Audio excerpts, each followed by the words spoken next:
Hello students, मैं अजीज़ भौर आप सभी का अपना वाला यूट्यूब चैनल में स्वागत करता हूं। आज 12th क्लास फिजिक्स का जो टॉपिक हम पढ़ने वाले हैं चैप्टर नंबर 2 का potential energy in an external field. क्या है आज का हमारा टॉपिक? आज का हमारा टॉपिक है potential energy in an external field. इसके पहले हमने पोटेंशियल एनर्जी पढ़ा था, लेकिन वहाँ पर हमने क्या पढ़ा था कि कोई एक्सटर्नल फील्ड नहीं थी। आज जो टॉपिक पढ़ेंगे उसमें क्या रहेगी? एक एक्सटर्नल फील्ड रहेगी।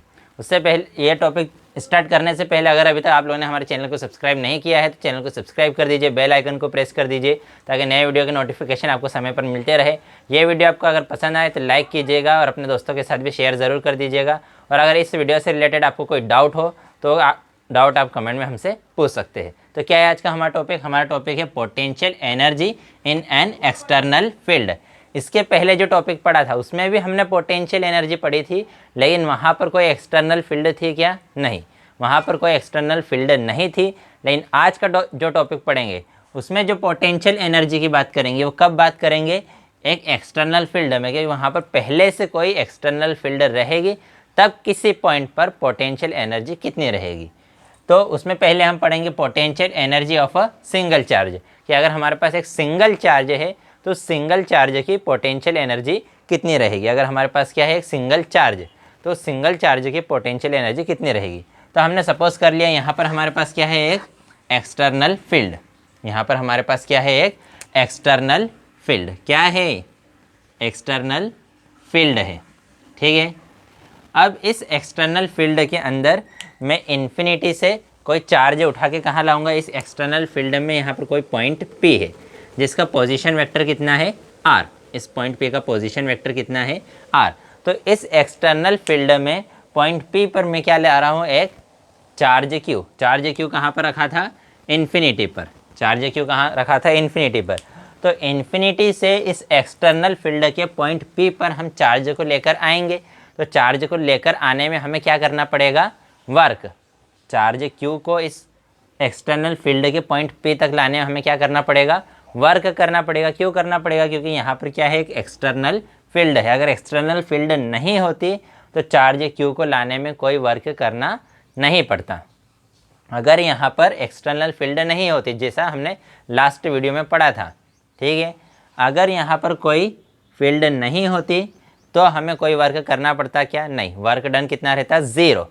लेकिन यहाँ पर पहले से क्या है, एक्सटर्नल फील्ड है, इसलिए इस एक्सटर्नल फील्ड के पॉइंट P पर हमें कोई चार्ज को इन्फिनिटी से लाने में क्या करना पड़ेगा? वर्क।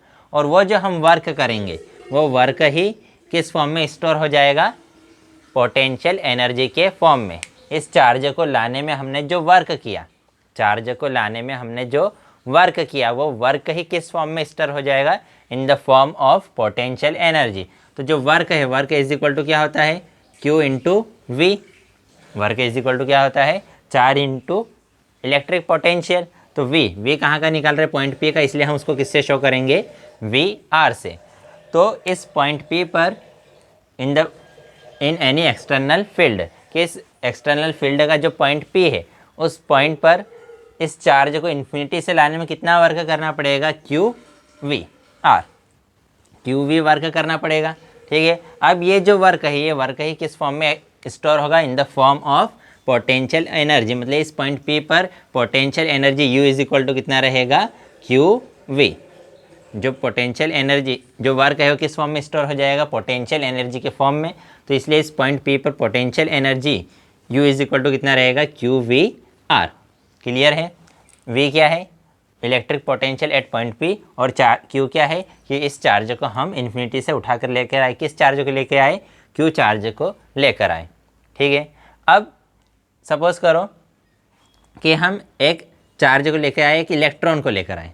जो चार्ज है कौन सा है? चार्ज इलेक्ट्रॉन है। तो इलेक्ट्रॉन पे कितना चार्ज होता है? 1.6 इंटू 10⁻⁻19 कूलम। हमें पता है इलेक्ट्रॉन पे कितना चार्ज होता है? E is equal to 1.6 into 10⁻⁻19 coulomb. और कितना पोटेंशियल डिफरेंस है वहाँ पर? 1 वोल्ट। पोटेंशियल डिफरेंस कितना है? 1 वोल्ट। मतलब इस पॉइंट से इस पॉइंट तक अगर हम लेकर गए तो पोटेंशियल डिफरेंस कितना हुआ? पोटेंशियल डिफरेंस हुआ 1 वोल्ट। और चार्ज कितना है? Q। तो जो पोटेंशियल एनर्जी है, पोटेंशियल एनर्जी कितनी हो जाएगी? Q del V। Potential energy कितनी होगी, क्यू डेल वी। क्यू की वैल्यू कितनी है 1.6 इंटू 10⁻⁻19 कूलम, और डेल वी की वैल्यू कितनी है 1 वोल्ट। तो अब इन दोनों का मल्टीप्लाई करेंगे, 1.6 इंटू 10⁻⁻19 में 1 से अगर मल्टीप्लाई करेंगे तो कितना आएगा 1.6 इंटू 10⁻⁻19। अब इसकी जो यूनिट है, इसकी यूनिट क्या रहेगी, यू क्या है, चार्ज इंटू क्या है, इलेक्ट्रिक पोटेंशियल। पोटेंशियल की यूनिट है वोल्ट और चार्ज क्या है, इलेक्ट्रॉन है, इसलिए इसकी यूनिट क्या रहेगी, इलेक्ट्रॉन वोल्ट। इसकी यूनिट क्या रहेगी, इलेक्ट्रॉन वोल्ट। तो ये जो पोटेंशियल एनर्जी है, इस पोटेंशियल एनर्जी को ही हम क्या कहते हैं, 1 इलेक्ट्रॉन वोल्ट, क्योंकि ये जो है ये किसके इक्वल है, 1 इलेक्ट्रॉन के इक्वल है, और उसमें हमने किससे मल्टीप्लाई किया, 1 वोल्ट से। तो ये जो पूरा आया ये किसके इक्वल आया, 1 इलेक्ट्रॉन वोल्ट के इक्वल। तो जो 1 इलेक्ट्रॉन वोल्ट है, 1 इलेक्ट्रॉन वोल्ट किसके इक्वल होता है, 1.6 इंटू 10⁻⁻19। अब ये क्या थी, एनर्जी।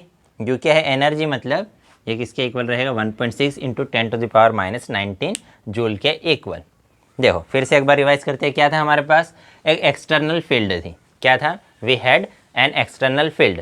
उस एक्सटर्नल फील्ड में इन्फिनिटी से क्या उठा कर लाए, एक चार्ज क्यू को उठा के लाए।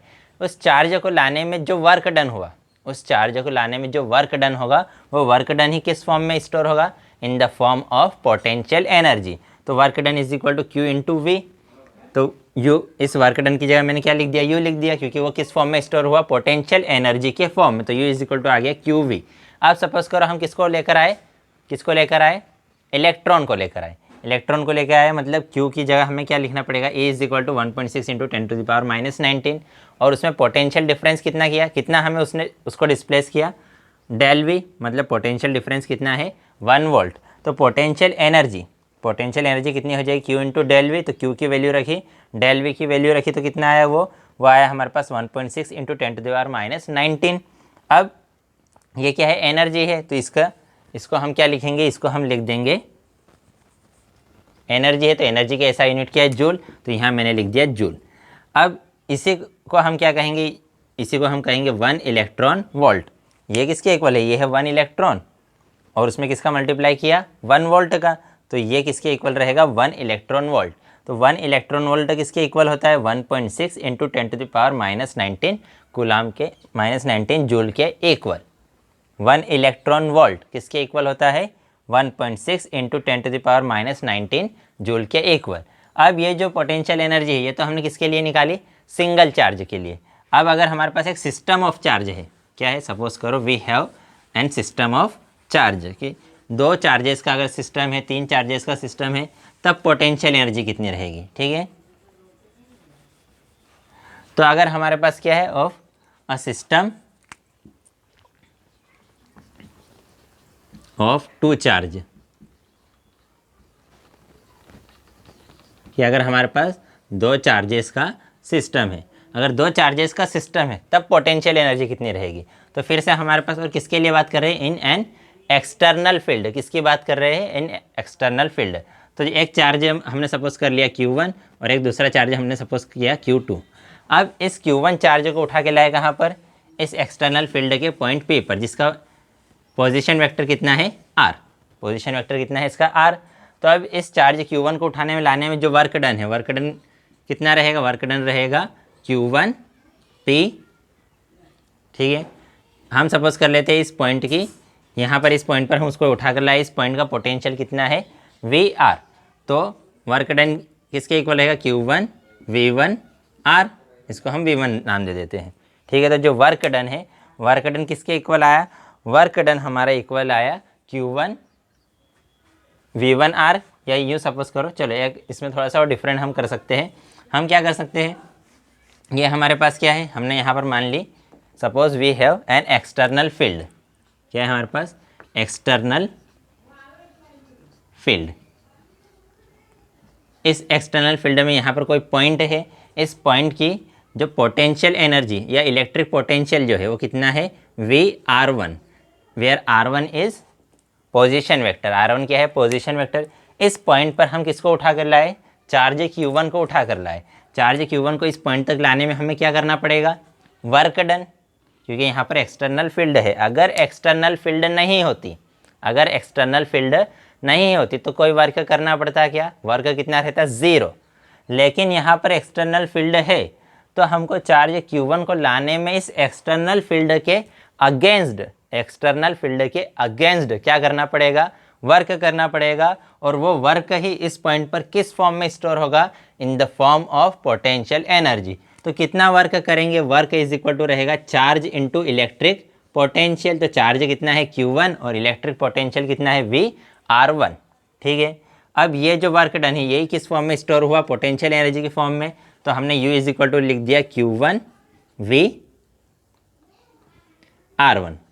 ठीक है, अब उसके बाद हम किसको लेकर आए, चार्ज Q2 को उठा के लेके आए। अब उसके बाद हम किस चार्ज को लेकर आए, यहाँ पर कोई पॉइंट है, इस पॉइंट की जो पोजीशन वेक्टर है वो कितना है, R2। ठीक है, अब यहाँ पर तो हम किसको उठा कर लेकर आए, चार्ज Q1 को उठा कर लेकर आए थे। और यहाँ पर अब हम किसको लेकर आए हैं, चार्ज Q2 को उठा के लाए हैं। और ये जो चार्ज Q2 है इसकी इस Q1 चार्ज से डिस्टेंस हमने कितनी कंसिडर कर ली, R12। ये जो Q2 चार्ज है, इस चार्ज Q2 की हमने R1 चार्ज से डिस्टेंस कितनी कंसिडर की, R12। तो अब ये जो Q2 चार्ज है इसको लाने में हमें दो चीज़ों के अगेंस्ट वर्क करना पड़ेगा। ये जो Q2 चार्ज है इसको लाने में हमें दो चीज़ों के अगेंस्ट वर्क करना पड़ेगा। किसके किसके अगेंस्ट, एक तो जो एक्सटर्नल फील्ड थी उसके अगेंस्ट, एक तो वर्क हम किसके अगेंस्ट करेंगे, एक्सटर्नल फील्ड के अगेंस्ट। और दूसरा वर्क डन किसके अगेंस्ट करेंगे, अब यहाँ पे चार्ज Q1 भी है तो इस चार्ज Q1 की वजह से भी यहाँ पर क्या रहेगी, इलेक्ट्रिक फील्ड रहेगी। तो अब इस चार्ज Q1 की इलेक्ट्रिक फील्ड के अगेंस्ट भी हमें क्या करना पड़ेगा, वर्क डन करना पड़ेगा। तो एक्सटर्नल फील्ड के अगेंस्ट जो वर्क डन करेंगे, एक्सटर्नल फील्ड के अगेंस्ट जो वर्क डन करेंगे वो कितना होगा, वो वर्क डन हो जाएगा Q2VR2। एक्सटर्नल फील्ड ये किसके लिए है, ये है फॉर Q1 चार्ज। और ये अब हम किसके लिए बात करें, फॉर चार्ज Q2। ये किसके लिए अब बात करें हम, फॉर चार्ज Q2। तो चार्ज Q2 को लेकर आए, तो चार्ज Q2 को एक्सटर्नल फील्ड के अगेंस्ट लेकर आए तो वर्क डन कितना हुआ, Q2VR2। इस चार्ज Q2 को एक्सटर्नल फील्ड के अगेंस्ट लेकर आए तो कितना वर्क किया, W is equal to Q2VR2। और ये जो वर्क डन है ये किस फॉर्म में स्टोर होगा, in the form of potential energy. ठीक है, अब इस चार्ज Q2 को लाने में और किसके अगेंस्ट वर्क करना पड़ेगा, इस चार्ज Q1 की वजह से यहाँ पर जो इलेक्ट्रिक फील्ड रहेगी उसके कारण उसके अगेंस्ट भी वर्क करना पड़ेगा। तो अब वो जो वर्क है वो वर्क किस फॉर्म में स्टोर होगा, in the form of potential energy. वो कितना होता है, 1/4πε0 Q1 Q2 अपॉन R12। इस पॉइंट पर पोटेंशियल कितना रहेगा, इस चार्ज Q1 की वजह से इस पॉइंट पर पोटेंशियल कितना रहेगा, V is equal to 1/4πε0 Q1 upon R12। इस चार्ज से R डिस्टेंस पर या R12 डिस्टेंस पर यहाँ पर पोटेंशियल कितना रहेगा, V is equal to 1/4πε0 Q1 upon R12। और उठाकर किसको लेकर आए, Q2 को। तो मतलब हम क्या करेंगे, Q2 इंटू पोटेंशियल, हम क्या करेंगे Q2 इंटू पोटेंशियल। फिर इस Q2 को हम क्या लिख देंगे, पीछे। तो ये मैंने लिख दिया Q2 को पीछे। तो मतलब हम पहले किसको लेकर आए थे, Q1 को लेकर आए। Q1 को लाने में जो वर्क डन हुआ वही वर्क डन किस फॉर्म में स्टोर हो गया, इन the form of potential energy. फिर किसको लेकर आए, Q2 को लेकर आए। तो Q2 को लाने में हमें दो वर्क करना पड़ा। एक वर्क तो किसके अगेंस्ट, एक्सटर्नल फील्ड के अगेंस्ट, और दूसरा वर्क किसके अगेंस्ट किया, चार्ज Q1 के अगेंस्ट। तो एक्सटर्नल फील्ड के अगेंस्ट कितना वर्क किया, Q2 इंटू VR2। और चार्ज Q1 के अगेंस्ट जो वर्क किया वो कितना रहेगा, वो वर्क कितना रहेगा, चार्ज इंटू इलेक्ट्रिक पोटेंशियल। तो चार्ज कौन सा लेकर आए, Q2 चार्ज लेकर आए। तो यहाँ मैंने लिखा, ये रहा Q2 चार्ज। यहाँ पर मैंने क्या लिखा, Q2 चार्ज। और किस जो इस पॉइंट पर इस चार्ज की वजह से, Q1 चार्ज की वजह से इलेक्ट्रिक पोटेंशियल कितना है, 1/4πε0 Q1 अपॉन R12। ये तो हमें पता है, R डिस्टेंस पर इलेक्ट्रिक पोटेंशियल कितना होता है, 1/4πε0 Q1 अपॉन R12। तो यहाँ पर हमने क्या लिखा कि चार्ज इंटू इलेक्ट्रिक पोटेंशियल। तो ये जो वर्क डन है ये किसके अगेंस्ट वर्क किया हमने, ये Q1 चार्ज के अगेंस्ट वर्क किया। तो हमने तीन वर्क डन किए, एक ये दूसरा और ये तीसरा। तो total potential energy of this system, इस सिस्टम की टोटल पोटेंशियल एनर्जी कितनी रहेगी? First Q1 VR1 plus Q2 VR2 plus 1/4 pi epsilon not Q1 Q2 upon R12। ठीक है, तो ये इस सिस्टम की टोटल पोटेंशियल एनर्जी कितनी आ गई? फर्स्ट चार्ज को लाने में potential energy against external field plus second charge को लाने में work done against external field plus second charge को लाने में work done against charge Q1। आया समझ में? तो हमें क्या निकालना था? हमने पहले निकाला सिंगल चार्ज को लाने में एक्सटर्नल फील्ड के अगेंस्ट कितना वर्क करना पड़ेगा, तो वो वर्क कितना रहेगा? Q into we. Q1 charge को लेकर आए तो कितना रहा? Q1V। फिर उसके बाद हमने क्या किया? दो सिस्टम के लिए दो चार्जेस के सिस्टम के लिए बात करी। तो पहले सिर्फ Q1 को लाए, तो Q1 को लाने में कितना वर्क किया हमने? Q1VR1। दूसरे चार्ज, फिर उसके बाद हम किसको लेकर आए? Q2 चार्ज को। तो Q2 चार्ज को लाने में हमें कैसे? दो वर्क करना पड़ेंगे। कितने वर्क? दो। कौन कौन से? एक वर्क तो एक्सटर्नल फील्ड के अगेंस्ट और दूसरा वर्क इस Q1 चार्ज की वजह से जो इलेक्ट्रिक फील्ड आएगी उसके अगेंस्ट। तो एक्सटर्नल फील्ड के अगेंस्ट कितना वर्क करेंगे? Q2 VR2 और इस Q1 चार्ज के वजह से जो इलेक्ट्रिक फील्ड आई उसकी वजह से उसके अगेंस्ट जो वर्क करना पड़ेगा वो कितना रहेगा? 1/4 pi epsilon not Q1 Q2 upon R12। और इन सभी वर्क डन का जो सम है वही किस फॉर्म में स्टोर होगा? In the form of potential energy. तो ये क्या आ गई हमारी सिस्टम की टोटल पोटेंशियल एनर्जी। तो आज की वीडियो में इतना ही। नेक्स्ट वीडियो में हम नेक्स्ट टॉपिक पढ़ेंगे।